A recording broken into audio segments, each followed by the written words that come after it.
बिस्मिल्लाहिर्रहमानिर्रहीम अस्सलामुअलैकुम। कैसे हो दोस्तों, मैं हूं आपका दोस्त उमर यूसुफ और आप देख रहे हैं farming business info. Farming business info एक ऐसा चैनल है जिसमें आपकी मुकम्मल रहनुमाई होती है और आपके लिए हर रोज़ नई नई वीडियो लेके आता हूं मैं। तो आज की वीडियो बहुत ही इंटरेस्टिंग है। आज हम आपको बताएंगे कि एक हलवाई ने अपने आबाओ अजदाद का कारोबार छोड़कर बकरियों का कारोबार क्यों स्टार्ट किया और जगह ना होने की वजह से इसको 24 बकरियों का नुकसान उठाना पड़ा। इसकी 24 बकरियां मर गईं। इन बकरियों के मरने के बाद इसको बकरी फार्म में ऐसा कौन सी चीज़ें नज़र आई कि इसने दोबारा 35 बकरियों से अपना कारोबार स्टार्ट किया। तो चले आइए आज की वीडियो स्टार्ट करते हैं। इसमें मुकम्मल आपको नुकसान के बारे में, फ़ायदे के बारे में आपको बताते हैं और आपको ये भी बताएंगे कि ये कारोबार कैसे स्टार्ट किया जा सकता है। आज की वीडियो बहुत ही इन्फॉर्मेटिव है, एंड तक वीडियो देखिएगा और वीडियो देखने के बाद कमेंट्स में अपनी राय का इजहार लाजमी कीजिएगा और कमेंट्स में बताइएगा कि इस भाई ने यह काम ठीक किया कि नहीं।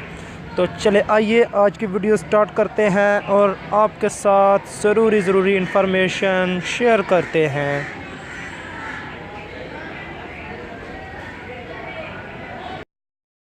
अस्सलाम वालेकुम।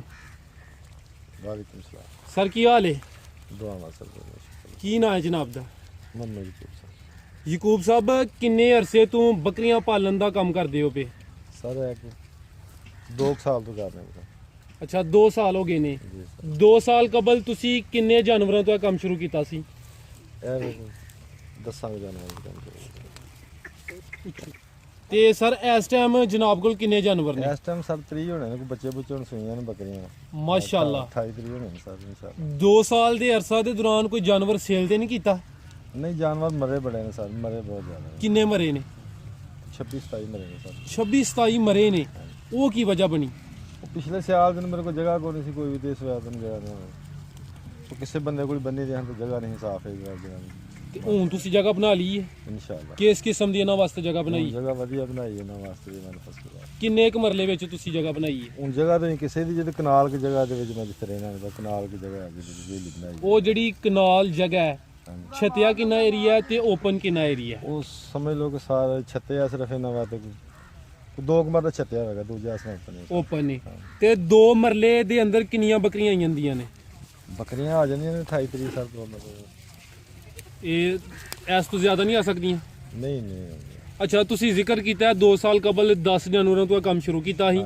ਕੋਈ 24 25 ਜਾਨਵਰ ਜ਼ਾਇਆ ਹੋਏ ਨੇ ਬੜੇ ਤੇ ਜਾਨਵਰ ਇਸ ਟਾਈਮ ਮਾਸ਼ਾਅੱਲਾ 30 ਜਾਨਵਰ ਨੇ, ਅੱਲਾ ਦੀ ਮਿਹਰਬਾਨੀ ਯਾਨੀ ਕਿ ਫੇਰ ਵੀ 20 ਜਾਨਵਰਾਂ ਦਾ ਇਜ਼ਾਫਾ ਹੋ ਗਿਆ ਹੈ। ਅੱਲਾ ਦੀ ਮਿਹਰਬਾਨੀ ਸਦਕਾ ਤੇ ਜਿਹੜੀ ਮਰਨ ਦੀ ਵਜ੍ਹਾ ਹੈ ਉਹ ਸਰਦੀ ਹੁੰਦੀ ਹੈ ਜਾਂ ਹੋਰ ਵੀ ਕੋਈ? ਬਿਮਾਰੀ ਸ਼ਮਾਰੀ ਵੀ ਪੈ ਜਾਂਦੀ ਸਰ, ਬਿਮਾਰੀ ਸ਼ਮਾਰੀ ਵੀ ਪੈ ਜਾਂਦੀ ਨਹੀਂ ਮਰ ਜ਼ਿਆਦਾ ਸਿਆਲ ਵਿੱਚ ਮਰਦੇ ਨੇ? ਜ਼ਿਆਦਾ ਸਿਆਲ ਤੇ ਤੁਸੀਂ ਕੀ ਦੱਸਣਾ ਚਾਹੋਗੇ ਕਿ ਸਿਆਲ ਵਿੱਚ ਜਿਹੜੀਆਂ ਬੱਕਰੀਆਂ ਨੇ, ਛੋਟੇ ਬੱਚੇ ਨੇ, ਇਹਨਾਂ ਨੂੰ ਸਰਦੀ ਤੋਂ ਕਿੰਜ ਬਚਾਇਆ ਜਾ ਸਕਦਾ ਹੈ? ਸਰਦੀਆਂ ਨੂੰ ਇਹਨਾਂ ਨੂੰ ਤਾਂ ਹੀ ਬਚਾਇਆ ਜਾ ਸਕਦਾ ਕਿ ਮੈਂ ਕੋਈ ਵਿੱਚ ਭੱਠੀ ਛੱਟੀ ਬੰਦਾ ਲਾਏ ਹੀਟ ਸ਼ੀਟ ਇਹਨਾਂ ਨੂੰ ਦੇ ਸਿਆਲ ਨੂੰ ਅੱਧਾ ਘੰਟਾ ਨੂੰ ਬੰਦਾ ਹੀਟ ਕੋਲੇ ਛੋਲੇ ਬਾਲ ਕੇ ਹੀਟ ਇਹਨਾਂ ਦਿੱਤੀ ਜਾਏ ਫਿਰ ਕੋਈ ਮੁਸ਼ਕਲ ਨਹੀਂ। ਠੀਕ ਹੈ, ਇਹ ਤੇ ਹੋ ਗਿਆ ਨਾ ਕਿ ਤੁਸੀਂ ਮਾਹੌਲ ਨੂੰ, ਟੈਂਪਰੇਚਰ ਨੂੰ ਥੋੜਾ ਗਰਮ ਕਰ ਲਓ। ਇਸ ਤੋਂ ਇਲਾਵਾ ਕੋਈ ਖੁਰਾਕ ਵੀ ਇਹਨਾਂ ਨੂੰ ਗਰਮ ਦੇਣੀ ਚਾਹੀਦੀ ਹੈ? ਖੁਰਾਕ ਮੈਂ ਤੇ ਕੁਝ ਨਹੀਂ ਜੇ ਭਾਈ ਜਾਂਦੇ ਤਾਂ ਐਵੇਂ ਤੁਹਾਡੇ ਕੋਲ ਝੂਠ ਪਿਆ ਬੋਲਾ, ਮੈਂ ਤੇ ਕੋਈ ਸ਼ੈ ਨਹੀਂ ਦਿੰਦਾ ਇਹਨਾਂ ਨੂੰ। ਅੱਛਾ, ਚਾਰ ਦਾ ਤੇ ਪੱਠੇ ਪੁੱਠੇ ਪਾਉਂਦਾ ਜਨਾ ਸਿਰਫ 4 ਦੇ ਹੋ? ਹਾਂਜੀ 4 ਦਾ ਜੀ ਬਸ। ਤੇ ਪੱਠੇ ਇਹਨਾਂ ਨੂੰ ਕੀ ਪਾਉਂਦੇ ਹੋ? ਪੱਠਿਆ ਜੇ ਸਟਾਲਾ ਸਟੂਲਾ ਹੋ ਜਾਏ ਜਾਂ ਪੱਤਰ ਪੁੱਤਰ ਲਾ ਕੇ ਪਾ ਦਿੰਦੇ ਨੇ ਬਸ। ਇਹ ਸਟਾਲਾ ਰੋਜ਼ਾਨਾ ਕਿੰਨੀ ਦਫਾ? ਸਟਾਲਾ 2 ਦਫਾ ਪਾਈ ਤੇ ਸਵੇਰ ਸ਼ਾਮ। ਸਵੇਰ ਤੇ ਸ਼ਾਮ? ਹਾਂਜੀ ਇਹ 30 ਜਾਨਵਰਾਂ ਨੂੰ ਰੋਜ਼ਾਨਾ ਦਾ ਕਿੰਨਾ ਸਟਾਲਾ ਪਾਉਂਦੇ ਹੋ? ਤਕਰੀਬਨ 2.5 ਕਮਾਂ ਪੱਠੇ ਜਿਹੜੇ ਹੋਣੇ ਚਾਹੀਦੇ ਘੱਟ ਤੋਂ ਘੱਟ 30 ਜਾਨਵਰਾਂ ਵਾਸਤੇ ਇੱਕ ਦਿਨ ਦੇ? ਸ਼ਹਿਰੋਂ ਲੈ ਦਿਨ ਜੀ ਸਰ। ਅੱਛਾ, ਤੁਸੀਂ ਪੱਠੇ ਮੁੱਲ ਲੈਂਦੇ ਹੋ ਜੀ ਸਰ। ਤੇ ਸਟਾਲਾ ਤੁਸੀਂ ਨੀਰਾ ਸਟਾਲਾ ਇਸਤੇਮਾਲ ਕਰਦੇ ਹੋ ਜਾਂ ਕਿ ਉਹਦੇ ਵਿੱਚ ਕੋਈ ਚੀਜ਼ ਤੂੜੀ ਵਗੈਰਾ ਮਿਕਸ ਤੂੜੀ ਕਰਦੇ? ਪਾ ਲਈ ਜੀ ਥੋੜੀ। ਤੂੜੀ ਕਿਹੜੀ ਇਸਤੇਮਾਲ ਕਰਦੇ ਹੋ? ਤੂੜੀਆਂ ਜੀ ਡੰਗਰਾਂ ਨੂੰ ਆਮ ਪਾਈ ਗਏ ਮੋਟੀ? ਮੋਟੀ ਮੋਟੀ ਚੱਲ ਜਾਂਦੀ ਹੈ? ਚੱਲ ਜਾਂਦੀ। ਮੈਂ ਸੁਣਿਆ ਕਿ ਬੱਕਰੀਆਂ ਵਾਸਤੇ ਬਰੀਕ ਤੂੜੀ ਅੱਛੀ ਨਹੀਂ ਹੁੰਦੀ। ਮੈਂ ਤਾਂ ਸਰ ਮੋਟੀ ਪਾਣਾ, ਮੈਂ ਤਾਂ ਮੋਟੀ ਪਾਣਾ ਜੀ ਡੰਗਰਾਂ ਨੂੰ ਪਾਣਾ। ਤੇ ਤੂੜੀ ਕਿੰਨੀ ਵਿੱਚ ਸ਼ਾਮਲ ਕਰ ਲੈਂਦੇ ਹੋ? ਤੂੜੀ ਐਵੇਂ ਕੋਈ ਸਮਝ ਲਓ ਕਿ 1.5 ਮਣ ਪੱਠਿਆਂ ਦੇ 2 ਕਿਲੋ ਤੂੜੀ ਸ਼ਾਮਲ ਕਰ ਲੈਣਾ ਵਾ। ਤੂੜੀ ਕੰਮ ਹੀ? ਤੂੜੀ ਬਿਲਕੁਲ ਕੱਢ ਦਿਓ। ਤੇ ਇਸ ਤੋਂ ਇਲਾਵਾ ਹੋਰ ਕੋਈ ਇਹਨਾਂ ਨੂੰ ਦਾਣੇ ਵਗੈਰਾ, ਗੁੜ ਵਗੈਰਾ ਵੀ ਦਿੰਦੇ ਹੋ? ਬਿਲਕੁਲ ਜਵੈਣ ਗੁੜ ਜ਼ੀਰਾ ਸ਼ੀਰਾ ਪਾ ਕੇ ਦੂਜੇ ਤਰੀਕੇ ਤੇ ਮੈਂ ਇਹਨਾਂ ਦੇ ਨਾਲ ਰਹੀਦਾ ਮਸਲ ਕਿਨਾਂ ਤੇ ਸਿਹਤ ਵਾਸਤੇ ਠੀਕ ਹੁੰਦਾ। ਜ਼ੀਰਾ ਪਾ ਲਓ, ਜਵੈਣ ਪਾ ਲਓ, ਗੁੜ ਪਾ ਲਓ। ਅੱਛਾ, ਜ਼ੀਰਾ, ਜਵੈਨ ਤੇ ਗੁੜ, ਇਹ ਕੀ ਤੁਸੀਂ ਮਸਾਲੇ ਦੀ ਸ਼ਕਲ ਤਿਆਰ ਕਰਕੇ ਇਹਨਾਂ ਨੂੰ ਦਿੰਦੇ ਹੋ? ਹਾਂਜੀ ਹਾਂਜੀ ਕੋਟ। ਤੇ 3-4 ਦਿਨ ਬਾਅਦ ਇੱਕ ਜਾਨਵਰ ਨੂੰ ਕਿੰਨਾ ਕੁ ਦਿੰਦੇ ਹੋ? ਇਹ ਕੋ ਸਮਝ ਲਓ ਕਦੀ 25 ਗ੍ਰਾਮ ਲਾ ਲਓ ਜਾਂ ਇਹ ਵੱਡੇ ਜਾਨਵਰ ਨੂੰ? 50 ਗ੍ਰਾਮ ਲਾ ਲਓ 50 ਗ੍ਰਾਮ। ਇਹ ਕਿੰਨੇ ਦਿਨ ਬਾਅਦ? 3 ਜਾਂ 4 ਦਿਨ ਬਾਅਦ? 7-8 ਦਿਨ ਬਾਅਦ। ਅੱਛਾ 7-8 ਦਿਨ ਬਾਅਦ 7-8 ਦਿਨ। ਠੀਕ ਹੈ। ਤੇ ਇਹਨਾਂ ਦੀ ਚਰਾਈ ਰੋਜ਼ਾਨਾ ਕਿੰਨੇ ਘੰਟੇ ਕਰਾਉਂਦੇ ਹੋ? ਚਰਾਈ ਇਹਨਾਂ ਦੀ ਜਿਹੜੀ ਜੇ 11 ਵਜੇ ਤੋਂ ਲੱਗ ਕੇ ਤੇ ਸ਼ਾਮ ਨੂੰ ਜ਼ਾਨਾ ਤੱਕ ਭਾਜੀ ਨੂੰ ਖੋਲੀ ਸਵੇਰ 11 ਤੋਂ ਸ਼ਾਮ ਦੀਆਂ ਜ਼ਾਨਾ ਸ਼ਾਮ ਨੂੰ ਸਿੱਧਾ ਜ਼ਾਨਾ। ਤਕਰੀਬਨ 5 ਵਜੇ ਸਿੱਧਾ ਜੀ ਸਰ 6 ਘੰਟੇ ਤੁਸੀਂ ਚਰਾਈ ਕਰਾਉਂਦੇ ਹੋ। ਇਨਸ਼ਾਅੱਲਾ। ਤੇ ਸਰ ਕਿੰਨੇ ਬੰਦਿਆਂ ਨੂੰ ਸੰਭਾਲਦੇ ਹੋ ਫਿਰ? 2 ਬੰਦੇ ਇਹ 2 ਬੰਦੇ ਸਿਰਫ ਜਾਨਵਰਾਂ ਉੱਤੇ ਹੀ ਨੇ ਜਾਂ 2 ਬੰਦੇ ਇਸ ਤੋਂ ਨਹੀਂ, ਇਲਾਵਾ ਨਾਲ ਵੀ ਕੋਈ- ਕੰਮ ਸ਼ਾਮੇ ਦੇ ਨਾਲ ਭਾਈ ਜਾਨ ਨਾਲ ਕੰਮ ਦੇ ਨਾਲ ਕਿਹੜਾ ਕੰਮ ਨਾਲ? ਮੇਰਾ ਨਾਲ ਮਠਿਆਈ ਦੀ ਦੁਕਾਨ ਹੈ। ਅੱਛਾ, ਯਾਨੀ ਕਿ ਤੁਸੀਂ ਇਹਨਾਂ ਨੂੰ ਪਾਰਟ ਟਾਈਮ ਰੱਖਿਆ ਹੈ। ਜੀ ਸਰ। ਤੇ ਜਿਹੜੇ ਦੂਸਰੇ ਭਾਈ ਨੇ ਤੁਹਾਡੇ ਨਾਲ ਉਹਨਾਂ ਦਾ ਇਹ ਮੇਰਾ ਭਾਈ ਮੇਰਾ ਦੋਸਤ ਹੈ ਨਾਲ ਮੇਰੇ। ਅੱਛਾ ਦੋਸਤ ਹੈ। ਹਾਂ ਤੇ ਉਹਨਾਂ ਨੂੰ ਕੋਈ ਤਨਖਾਹ ਦਿੰਦੇ ਹੋ? ਨਹੀਂ ਉਂਝ ਹੀ ਦੋਸਤ ਮੇਰਾ ਉਂਝ ਹੀ ਨਾਲ ਨਾਲ ਅੱਛਾ, ਪਿਆਰ ਮੁਹੱਬਤ ਹੈ। ਪਿਆਰ ਮੁਹੱਬਤ। ਉਹ ਚਰਾਈ ਦੇ ਵਕਤ ਆਈ ਜਾਂਦੇ ਨੇ? ਹਾਂਜੀ, ਉਹ ਕਿਸੇ ਵੇਲੇ ਆਉਂਦੇ ਨੇ, ਕਿਸੇ ਵੇਲੇ ਮੈਂ ਆਪ ਖੋਲ ਲੈਂਦਾ, ਦੁਕਾਨਦਾਰੀ ਕਰਕੇ ਫਿਰ ਮੈਂ ਆਪ ਖੋਲ ਲੈਂਦਾ। ਅੱਛਾ, ਕੱਲਿਆਂ ਵੀ ਤੁਸੀਂ ਸੰਭਾਲ ਲੇਟ ਸਕਦੇ ਵੀ ਹੁਣ ਤਾਂ ਆਏ ਹੋਏ ਨੇ ਭਾਈ, ਲੇਟ ਵੀ ਤਾਂ ਆਏ ਹੋਏ ਨੇ। ਦੁਕਾਨਦਾਰੀ ਸਿਰਾ ਸੌਦਾ ਤੇ ਸਰ ਤੁਸੀਂ ਇਹ ਕਿਹੜੀ ਨਸਲ ਦੀਆਂ ਬੱਕਰੀਆਂ ਰੱਖੀਆਂ ਨੇ? ਸਰ ਇਹ ਕੋਈ ਦੇਸੀ ਜੇ ਇੰਜ ਬਸ ਰਲੀਆਂ ਮਿਲੀਆਂ ਜੇ ਕੋਈ ਦੇਸੀ ਜੇ ਕੋਈ ਤੇ ਕੁਝ ਦੇਸੀ ਨੇ ਹਾਂਜੀ, ਇਸ ਤੋਂ ਇਲਾਵਾ ਹੋਰ ਕਿਹੜੀ ਨਸਲ ਇਹ ਹੈ? ਟੈਡੀ ਸ਼ੈਡੀ ਦੇ ਵਿੱਚ ਮਸਲਾ ਕੋਈ ਟੈਡੀ ਦੇਸੀ ਦੋਗਲੀਆਂ ਵੀ ਹਨ ਕਿ ਨਹੀਂ? ਦੋ ਗਲੀਆਂ ਦੋਗਲੀਆਂ ਵੀ ਹਨ। ਹਾਂਜੀ ਯਾਨੀ ਮਾਸ਼ਾਅੱਲਾ ਤੁਹਾਡੇ ਕੋਲ 3 ਨਸਲ ਦੀਆਂ ਬੱਕਰੀਆਂ ਨੇ। ਜੀ ਸਰ ਹਾਂਜੀ। ਤੇ ਤੁਹਾਡੇ ਖਿਆਲ ਨਾਲ ਕਿਹੜੀ ਨਸਲ ਬਿਹਤਰ ਹੈ, ਦੋਗਲੀ, ਟੈਡੀ ਜਾਂ ਦੇਸੀ? ਦੋਗਲੀ ਮੇਰੇ ਹਿਸਾਬ ਦੇ ਬਿਹਤਰ ਹੈ। ਦੋਗਲੀ ਬਿਹਤਰ ਹੈ। ਦੋਗਲੀ ਨੂੰ ਕਿਸ ਲਿਹਾਜ਼ ਨਾਲ ਬਿਹਤਰ ਪਾਉਂਦੇ ਹੋ? ਮਸਲਾ ਕੋਈ ਲੇਲਾ ਹੋਵੇ ਦੇਸੀ, ਕੋਈ ਬੱਕਰੀ ਹੋਵੇ ਟੈਡੀ, ਤੇ ਉਹਦੇ ਕੋਲ ਮਸਲਾ ਕੋਈ ਜੋੜ ਮੇਲ ਹੋ ਜੇ ਤੇ ਉਹ ਜਾਤ ਬੜੇ ਸੋਹਣੇ ਹੁੰਦੇ, ਨਾਲੇ ਪਲਦੇ ਚੰਗੇ ਨੇ, ਅੱਛਾ ਨਾਲੇ ਉਹਨਾਂ ਨੂੰ ਜੀ ਬਿਮਾਰੀ ਜਿਹੜਾ ਨਾ ਘੱਟ ਹੈ। ਦੇਸੀ ਨੂੰ ਬਿਮਾਰੀ ਬਹੁਤ ਜ਼ਿਆਦਾ ਹੈ। ਅੱਛਾ, ਯਾਨੀ ਦੋਗਲੀ ਜਿਹੜੀਆਂ ਨੇ ਉਹਨਾਂ ਨੂੰ ਬਿਮਾਰੀ ਵੀ ਘੱਟ ਹੈ। ਉਹਨਾਂ ਨੂੰ ਬਿਮਾਰੀ ਵੀ ਘੱਟ ਹੈ। ਇਸ ਤੋਂ ਇਲਾਵਾ ਉਹ ਆ ਜਿਹੜੇ ਤੁਸੀਂ ਇਹ ਬਾਹਰ ਚੜਾਈ ਕਰਾਉਂਦੇ ਹੋ ਸਕੂਨ ਨਾਲ ਕਰ ਲੈਂਦੇ ਨੇ? ਜਿੱਦੇ ਕੋਈ ਜਿਹੜਾ ਦੌੜ ਭੱਜ ਦੇ ਨਾਲ ਕਰਨੀ ਪੈਂਦੀ ਏਡੇ ਸਕੂਨ ਨਾਲ ਤੇ ਨਹੀਂ, ਕਰਦੇ ਖਲੋਣ ਨਹੀਂ 1 ਮਿੰਟ ਵੀ ਕਿਤੇ ਦਿੰਦੇ ਨਾ ਬੈਠ ਦਿੰਦੇ ਨੇ, ਤੇ ਦੌੜਦੇ ਨਾਲ ਪਿੱਛੇ ਲਾਣੀ ਪੈਂਦੀ ਹੈ। ਬਿਮਾਰੀ ਕਿਹੜੀ ਨਸਲ ਨੂੰ ਜ਼ਿਆਦਾ ਹੁੰਦੀ ਹੈ? ਬਿਮਾਰੀ ਜਿਹੜੀ ਹੈ ਜ਼ਿਆਦਾ ਦੇਸੀ ਨਸਲ ਨੂੰ ਜ਼ਿਆਦਾ ਹੁੰਦੀ ਹੈ।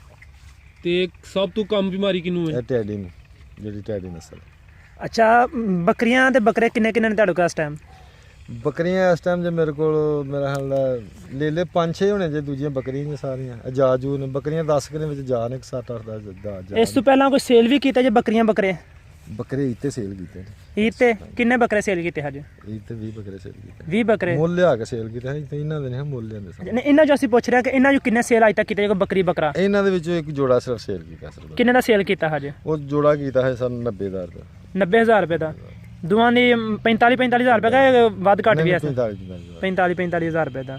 ਠੀਕ ਹੋ ਗਿਆ। ਅੱਛਾ, ਇਸ ਕੰਮ ਨੂੰ ਵਧਾਉਣ ਦਾ ਇਰਾਦਾ ਹੈ ਜੇ ਕਿ ਹੁਣ ਘਟਾਉਣ ਦਾ ਇਰਾਦਾ ਹੈ? ਸਦਕਾ ਨਬੀ ਪਾਕ ਦਾ ਦੇ ਹੀ ਵਧਾਉਣ ਦਾ ਬਿਲਕੁਲ ਜੀ। ਜੋ ਮੇਰੇ ਅੱਲਾ ਨੂੰ ਵਧਾਉਣ ਦਾ ਹੀ ਫਿਲਹਾਲ ਅੱਲਾਹ ਪਾਕ ਕਰਮ ਕਰੇ। ਅੱਛਾ, ਤੇ ਸਾਨੂੰ ਕੋਈ ਅੱਛੀ ਨਸਲ ਦੀ ਪਹਿਚਾਣ ਦਾ ਛੜੋ ਬੱਕਰੀ ਦੀ।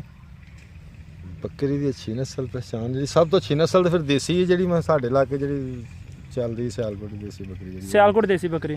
ਠੀਕ, ਕੀ ਕੋਈ ਪਹਿਚਾਣ ਹੈ ਉਹਦੀ? ਕੰਨ ਕੀ ਹੁੰਦੇ ਨੇ, ਕੀ ਕੋਈ ਹਿਸਾਬ ਕਿਤਾਬ ਦੱਸੇ? ਕੰਨ ਲੰਮੇ ਹੁੰਦੇ ਨੇ। ਆ ਜਿਹੜੀ ਆ ਵੇਖੋ ਨਾ ਬੱਕਰੀ ਨਹੀਂ ਫੇਰਦੀ ਤੇ ਸਾਹਮਣੇ। ਹਾਂ ਹਾਂ, ਇਹ ਕੱਕੀ ਜਿਹੜੀ ਠੀਕ ਹੈ। ਇਹ ਸਿਆਲਕੋਟ ਦੀ ਹੈ। ਠੀਕ ਹੈ। ਇਹ ਕਿੰਨੀ ਉਮਰ ਦੀ ਜੀ ਹੈ? ਇਹ ਉਮਰ ਦੀ ਹੋਵੇਗੀ ਕੋਈ 12 ਹੋਵੇਗੀ ਕੋਈ 1 ਸਾਲ ਤੇ ਕੋਈ 3 ਮਹੀਨੇ ਦੀ ਹੋਈ। 1 ਸਾਲ 3 ਮਹੀਨੇ ਦੀ ਹੋਈ। ਮੀਨਸ 15 ਮਹੀਨਿਆਂ ਦੀ ਹੈ। 15 ਮਹੀਨੇ। ਠੀਕ ਹੋ ਗਿਆ।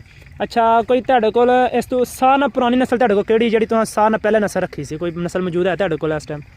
ਸਭ ਤੋਂ ਪਹਿਲੇ ਤਾਂ ਮੇਰੇ ਕੋਲ ਇਹ ਬੱਕਰੀ ਮੋਨੀ ਜੀ ਨਹੀਂ ਜਿਹੜੀ ਸੀ ਬੰਦੇ ਵਿੱਚ, ਉਹ ਜਿਹੜਾ ਥਾਨ ਵੱਡੇ ਵੱਡੇ ਨੇ ਉਹ ਸਾਹਮਣੇ। ਹਾਂਜੀ ਹਾਂਜੀ, ਜੀ ਜੀ ਜੀ, ਇਹ ਜਿਹੜੀ ਹੈ ਦੇਖੀ ਉਹ ਮੋਨੀ ਬੱਕਰੀ ਠੀਕ ਹੋ ਗਿਆ। ਉਹ ਬਹੁਤ ਅੱਛੀ ਨਸਲ। ਅੱਛਾ ਸਰ, ਮੈਂ ਪੁੱਛਣਾ ਚਾਹਾਂਗਾ ਤੁਹਾਡੇ ਕੋਲ ਮਾਸ਼ਾਅੱਲਾ 3 ਨਸਲਾਂ ਨੇ। ਜੀ ਸਰ। ਇਹ ਸਭ ਤੋਂ ਜ਼ਿਆਦਾ ਬੱਕਰੀ ਕਿਹੜੇ ਬੱਚੇ ਦਿੰਦੀ ਹੈ, ਕਿਹੜੀ ਨਸਲ ਦੀ? ਤੇ ਸਭ ਤੋਂ ਕਮ ਅਰਸੇ 'ਚ ਕਿਹੜੀ ਬੱਕਰੀ ਸੁੰਦੀ ਹੈ? ਜਿਹੜੀ ਸਭ ਤੋਂ ਕੰਮ ਅਰਸੇ ਦੇ ਵਿੱਚ ਉਹ ਦੇਸੀ ਜਿਹੜਾ ਕੰਮ ਅਰਸੇ 'ਚ ਸੁੰਦੀ ਹੈ? ਹਾਂਜੀ। ਕਿੰਨੇ ਮਹੀਨੇ ਬਾਅਦ ਸੁੰਦੀ ਹੈ?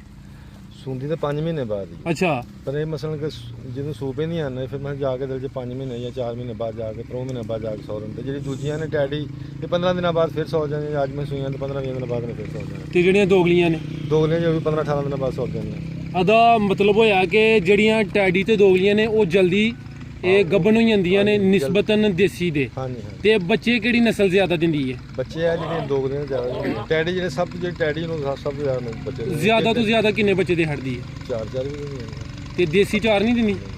ਦੇਸੀ ਕਿੰਨੇ ਦਿੰਦੀ ਹੈ? ਦੇਸੀ 2 ਹੀ ਦਿੰਦੀ ਹੈ ਬੜੇ ਦੇ। ਤੇ ਤੁਸੀਂ ਬੱਕਰੀਆਂ ਕੋਲੋਂ ਦੁੱਧ ਵੀ ਹਾਸਲ ਕਰਦੇ ਹੋ ਜਾਂ ਜਾਈ ਪਾਲਦੇ ਹੋ? ਨਹੀਂ ਜਾਈ ਪਾਲਦੇ ਜਾਈ। ਅੱਛਾ, ਸਾਨੂੰ ਇਹ ਇੱਕ ਸਵਾਲ ਜਵਾਬ ਦਿਓਗੇ, ਇਹ ਚਾਰਨ 'ਚ ਜ਼ਿਆਦਾ ਫਾਇਦਾ ਹੈ ਕਿ ਜਾਂ ਪੱਠੇ ਮੁੱਲ ਪਾ ਕੇ ਜਾਂ ਆਪਣੇ ਪੱਠੇ ਪਾ ਕੇ ਫਾਇਦਾ ਵੇਖ ਦੱਸੋ ਇਹਦਾ? ਚਾਰਨ ਦੇ ਵਿੱਚ ਹੀ ਫਾਇਦਾ ਜੀ ਭਾਜੀ, ਪੱਠੇ ਆਪਣੇ ਮੁੱਲ ਤੇ ਪਾਣੇ ਨਹੀਂ ਹੁੰਦੇ ਬਾਦਸ਼ਾਹ, ਚਾਰਨ ਵਿੱਚ ਹੀ ਫਾਇਦਾ ਉਹਨਾਂ ਨੂੰ, ਜੇ ਚਾਰੀਏ ਤੇ ਫੇਰ ਹੀ ਫਾਇਦਾ। ਕੋਈ ਆਪਣੇ ਮੁੱਲ ਜਾਂ ਆਪਣੇ ਪੱਠੇ ਲਾਏ ਜੇ ਵੈਸੇ ਜਿਹੜੇ ਜ਼ਮੀਨ ਤੇ? ਪੱਠੇ ਲਾਏ ਨੇ। ਕਿੰਨੇ ਪੱਠੇ ਨਾਲ ਜਾਨਵਰਾਂ ਵਾਸਤੇ ਲਾਏ ਜੇ? ਇਹਨਾਂ ਜਾਨਵਰਾਂ ਵਾਸਤੇ 1 ਵਿਗਾ ਪੱਠੇ ਪੀ ਗਏ 4 ਦਿਨ। ਤੁਹਾਡਾ ਕੀ ਹਾਲ ਹੈ? ਵੀਗਾ ਪੱਠੇ ਨਾਲ ਸੇ ਕਾਫੀ ਨੇ? ਨਹੀਂ ਥੋੜੇ ਨੇ। ਠੀਕ ਹੋ ਗਿਆ। ਅੱਛਾ ਸਰ, ਇੱਕ ਸਵਾਲ ਪੁੱਛਣਾ ਚਾਹਾਂਗਾ। ਜੀ ਸਰ। ਤੁਹਾਨੂੰ ਮਾਸ਼ਾਅੱਲਾ 2 ਸਾਲ ਹੋ ਗਏ ਨੇ, 2 ਸਾਲ ਦੇ ਵਿੱਚ ਤੁਸੀਂ ਹੁਣ ਤੱਕ ਕੀ ਇਹਨਾਂ ਕੋਲ ਹਾਸਲ ਕੀਤਾ ਹੈ? ਹੁਣ ਤੱਕ ਤੇ ਸਮਝੋ ਕਿ ਮੈਂ ਕੁਝ ਵੀ ਨਹੀਂ ਹਾਸਲ ਕੀਤਾ, ਮੈਂ ਨੁਕਸਾਨ ਕੀਤਾ। ਹੁਣ ਆ ਕੇ ਹਾਸਲ ਹੋਣ ਦੇ ਦਿਹਾੜੇ ਆਏ ਨੇ, ਕਿਉਂਕਿ ਮੈਂ ਇਸ ਤੋਂ ਪਿੱਛੇ ਜਿਹੜਾ ਮੇਰਾ ਮਾਲ ਮਰਿਆ ਬਹੁਤ ਜ਼ਿਆਦਾ, ਮੈਨੂੰ ਉਸ ਮਾਲ ਨੇ ਸੇਲ ਕੋਈ ਨਹੀਂ ਹੋਇਆ? ਨਹੀਂ, ਕਿਉਂਕਿ ਪਿਛਲੇ ਸਾਲ ਜਿਹੜਾ ਨਾ ਐਤ ਹੁਣ ਮੇਰਾ ਮਾਲ ਜਿਹੜਾ ਨੂੰ ਇਹ ਬੱਕਰੀਆਂ ਸੂਈਆਂ ਨੂੰ ਹੁਣ ਮੇਰੇ ਕੋਲ 12 13 14 ਹਜ਼ਾਰ ਦੇ ਵਿੱਚ ਇਨਸ਼ਾਅੱਲਾ ਅੱਲਾਹ ਨੂੰ ਮਨਜ਼ੂਰ ਹੈ ਤੇ ਹੁਣ ਮੈਨੂੰ ਹਾਸਲ ਹੋ ਜਾਏਗਾ। ਅੱਛਾ, ਮੈਂ ਤੁਹਾਨੂੰ ਇੱਕ ਸਵਾਲ ਪੁੱਛਾਂਗਾ। ਜੀ ਸਰ। ਇੱਕੋ ਹੀ ਪੁੱਛਣਾ ਔਰ ਸੋਚ ਕੇ ਜਵਾਬ ਦੇਣਾ। ਤੁਹਾਨੂੰ ਨੁਕਸਾਨ ਹੋਇਆ ਹੈ, ਇੰਨੇ ਜ਼ਿਆਦਾ ਜਾਨਵਰ ਮਰੇ ਨੇ, ਅਗਰ ਕੋਈ ਨਿਆਂ ਦੋਸਤ ਜਿਸ ਤਰ੍ਹਾਂ ਤੁਸੀਂ ਸ਼ੁਰੂ ਕੀਤਾ ਸੀ 2 ਸਾਲ ਪਹਿਲੇ, ਹੁਣ ਵੀਡੀਓ ਵੇਖ ਕੇ ਆਉਂ ਜਿਹਦਾ ਜ਼ੇਨ ਬਣਿਆ ਦਾ ਸ਼ੁਰੂ ਕਰਨ ਤੋਂ ਸ਼ੁਰੂ ਕਰਦਾ ਹੈ, ਉਹਨੂੰ ਕਿਹੜੀ ਚੀਜ਼ਾਂ ਦਾ ਪਹਿਲੇ ਖਿਆਲ ਰੱਖਣਾ ਚਾਹੀਦਾ ਕਿ ਉਹਦੇ ਜਾਨਵਰ ਮਰਨ ਨਾ? ਉਹ ਜ਼ਰਾ ਦੱਸਿਓ, ਕਿਉਂਕਿ ਤੁਹਾਡਾ ਤੇ ਤਜਰਬਾ ਹੋ ਗਿਆ ਹੈ। ਤੇ ਭਾਈ ਜਾਨ ਦਵਾਈ ਸ਼ਵਾਈ ਵਾਲਾ ਮਸਲਾ ਕੋ ਖਾਸ ਕਰਕੇ ਖਿਆਲ ਰੱਖਣਾ, ਜੇ ਮਾਲ ਲਿਆਵੀਏ ਤੇ ਮਾਲ ਨੂੰ ਲਿਆ ਕੇ ਇੱਕ ਵਾਰੀ ਡਾਕਟਰ ਨੂੰ ਬੁਲਾ ਕੇ ਚੈੱਕ ਕਰਾ ਕੇ ਦਵਾਈ ਸ਼ਵਾਈ ਉਹਨੂੰ ਦੇ ਲਓ ਡਾਕਟਰ ਨੂੰ। ਅੱਛਾ। ਤੁਹਾਨੂੰ ਮਾਲ ਨੂੰ ਅੱਛਾ, ਤੇ ਇਨਸ਼ਾਅੱਲਾ ਅੱਲਾਹ ਨੂੰ ਮਨਜ਼ੂਰ ਹੈ ਤੇ ਪੱਠਾ ਤਾਂ ਮਾਲ ਨੂੰ ਬਹੁਤ ਮਾਲ ਇਨਸ਼ਾਅੱਲਾ ਸਭ ਦਾ ਨਬੀ। ਤੁਹਾਡੇ ਜਾਨਵਰ ਖਾਸ ਕਿਸ ਵਜ੍ਹਾ ਤੋਂ ਮਰੇ ਹਨ? ਹਮ ਸਿਆਲ ਦੇ ਵਕਤ ਮਰੇ ਨੇ, ਠੰਡ ਸੀ, ਮੇਰੇ ਕੋਲ ਜਗ੍ਹਾ ਨਹੀਂ ਸਰ ਬਣਨ ਵਾਸਤੇ, ਮੈਂ ਗਲਤ ਬਿਆਨ ਨਹੀਂ ਕਰਾਂ। ਮੈਂ ਇਹਦਾ ਮਤਲਬ ਹੈ ਕਿ ਪਹਿਲੇ ਜਗ੍ਹਾ ਦਾ ਬੰਦੋਬਸਤ ਜਗ੍ਹਾ ਕਰਨਾ ਦਾ ਚਾਹੀਦਾ। ਜ਼ਰੂਰੀ ਬੰਦੋਬਸਤ, ਜਗ੍ਹਾ ਜਿਹੜਾ ਨਾ ਉਹ ਬਹੁਤ ਸਫਾਈ ਦਾ ਜ਼ਿਆਦਾ- ਬੰਦੋਬਸਤ ਕਰੇ। ਸਫਾਈ ਦਾ ਤੇ ਜਗ੍ਹਾ ਦਾ ਬਹੁਤ ਜ਼ਿਆਦਾ ਜ਼ਰੂਰੀ ਹੈ। ਵੈਕਸੀਨੇਸ਼ਨ, ਸਫਾਈ, ਜਗ੍ਹਾ ਉਹ ਬਹੁਤ ਜ਼ਿਆਦਾ ਬੜੀ ਇੰਪੋਰਟੈਂਟ ਹੈ। ਉਹ ਜੀ ਮੇਰੇ ਕੋਲ ਹੁਣ ਜਗ੍ਹਾ ਭਾਵੇਂ ਮੇਰੇ ਕੋਲ ਕਿਸੇ ਦੀ ਮੇਰੇ ਕੋਲ ਜਗ੍ਹਾ ਆਂਦੇ ਮੈਨੂੰ ਮੁਸ਼ਕਲ ਕੋਈ ਨਹੀਂ, ਕੋਈ ਮੈਨੂੰ ਮੇਰੇ ਜਾਨਵਰ ਸਹੀ ਨੇ, ਮੈਨੂੰ ਪਰੇਸ਼ਾਨੀ ਨਹੀਂ। ਜਗ੍ਹਾ ਨਾ ਹੋਵੇ ਤਾਂ ਫਿਰ ਪਰੇਸ਼ਾਨੀ। ਠੀਕ ਹੈ ਸਰ, ਤੁਸੀਂ 2 ਸਾਲ ਪਹਿਲੇ 10 ਬੱਕਰੀਆਂ ਤੋਂ ਕੰਮ ਸ਼ੁਰੂ ਕੀਤਾ ਹੈ, ਤੁਸੀਂ ਉਦੋਂ ਕਿੰਨੀ ਇਨਵੈਸਟਮੈਂਟ ਕੀਤੀ ਸੀ? ਤੁਸੀਂ ਕਿੰਨੇ 'ਚ ਜਾਨਵਰ ਖਰੀਦੇ ਹਨ? ਉਹ ਜਿਹੜੀਆਂ ਮੈਂ ਬੱਕਰੀਆਂ ਖਰੀਦੀਆਂ ਸਨ ਉਹ ਬੱਕਰੀਆਂ ਮਰ ਗਈਆਂ ਨੇ ਸਾਰੀਆਂ। ਵੈਸੇ ਕਿੰਨੇ ਦੀਆਂ ਖਰੀਦੀਆਂ ਹਨ? ਬੱਕਰੀਆਂ ਮੈਂ ਖਰੀਦੀਆਂ ਹਨ 2.5 ਲੱਖ ਰੁਪਏ ਦੀਆਂ। ਇਹ 10 ਬੱਕਰੀਆਂ 10 ਬੱਕਰੀਆਂ ਉਹ ਗੱਭਣ ਹਨ ਜਾਂ? ਬੱਕਰੀਆਂ ਸੂਣ ਵਾਲੀਆਂ ਸਨ, ਉਹ ਸੂਈਆਂ ਨੂੰ ਨਾ ਫਿਰ ਜਾ ਮੇਰੇ ਕੋਲ ਰਹਿ ਕੇ ਨਾ ਸਿਆਲ ਆਇਆ, ਬੱਕਰੀਆਂ ਮਰ ਗਈਆਂ ਨੇ, ਵਿੱਚੋਂ ਕੋਈ ਤਰੋ ਗਈਆਂ, ਕੋਈ ਬੱਕਰੀਆਂ ਮਰ ਗਈਆਂ। ਫਿਰ ਜਿਹੜੀਆਂ ਬੱਕਰੀਆਂ ਦੇ ਜਾ ਬਚੇ ਨੇ ਉਹ ਫਿਰ ਮੇਰੇ ਕੋਲ ਪੱਠੇ ਬਣੇ ਨੇ, ਉਹ ਕੋ ਸੂਈਆਂ ਨੇ, ਦੋਨਾਂ ਦਾ ਮਸਲਾ। ਮਾਸ਼ਾਅੱਲਾ ਹੁਣ 30 ਜਾਨਵਰ ਨੇ। ਹੁਣ ਅੱਲਾਹ ਦੀ 30 ਜਾਨਵਰ ਹੈ, ਅੰਦਾਜ਼ਨ ਹੁਣ ਕਿੰਨੇ ਕੁ ਦੇ ਹੁੰਦੇ? ਹੁਣ ਵੀ ਤੁਹਾਡੀ ਦੁਆ ਨਾਲ ਚਲੋ ਜ਼ਿਆਦਾ ਨਹੀਂ 5-6 ਲੱਖ ਰੁਪਏ। ਮਾਸ਼ਾਅੱਲਾ, ਅੱਲਾਹ ਪਾਕ ਮਜ਼ੀਦ ਇਹਦੇ 'ਚ ਇਜ਼ਾਫਾ ਤਾ ਫਰਮਾਏ। ਸਰ, ਬਹੁਤ ਸ਼ੁਕਰੀਆ, ਤੁਸੀਂ ਬਹੁਤ ਮੁਫੀਦ ਗੁਫ਼ਤਗੂ ਕੀਤੀ ਹੈ। ਤਾਬੇਦਾਰ ਸਾਹਿਬ अस्सलाम वालेकुम।